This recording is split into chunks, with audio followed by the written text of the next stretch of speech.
Bonjour chers étudiants et bienvenue dans cette vidéo où nous allons étudier quelque chose d'un petit peu complexe aujourd'hui.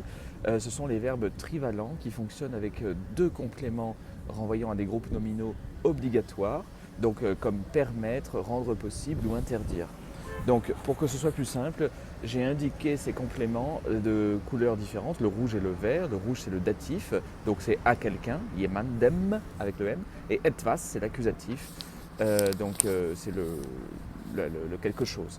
Permettre quelque chose à quelqu'un, jemandem etwas erlauben, ça c'est simple. Donc, si je vous montre un exemple, en fait, vous vous rendrez vite compte que très souvent, ce complément d'objet direct, cet accusatif en vert, est exprimé sous la forme d'un autre verbe. Et donc, il y a un changement de proposition. Donc, par exemple, ici, es erlaubt mir zu reisen. Bon, j'ai écrit ici la virgule, il faudrait en fait pas la mettre parce qu'il n'y a que deux mots dans le groupe infinitif, et lorsqu'il n'y a que deux mots dans le groupe infinitif, il ne faut pas écrire la virgule.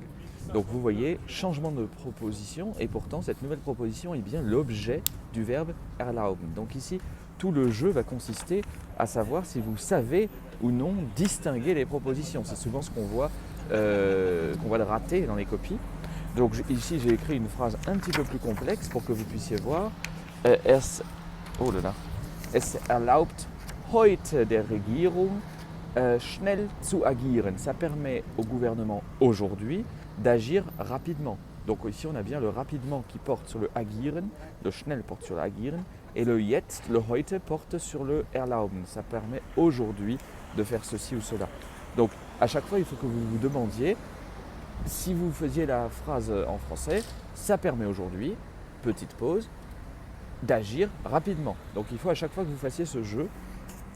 Ici j'ai écrit une phrase un petit peu plus complexe encore. Donc es ist den Menschen erlaubt ou es wird den Menschen erlaubt. Ici passif et actif sont possibles en fonction du contexte. Jetzt zu entscheiden. Donc ça permet aux gens de décider maintenant. Troisième proposition, ob sie an diesem Programm teilnehmen wollen. Donc ici, de savoir s'ils veulent participer à ce programme. Donc vous comprenez, il peut y avoir rapidement des trois propositions à la suite avec ce genre de cas. Donc faites bien attention à découper les propositions correctement. Ça permet aux gens de décider maintenant s'ils veulent participer à ce programme ou non. Donc ayez tout le temps cela. Donc en tout cas, retenez que très souvent, c'est plutôt sous cette forme-là qu'il faudrait l'écrire. Jemandem erlauben, etwas zu tun. Et je vous mets ici enfin les trois verbes qui fonctionnent de cette façon.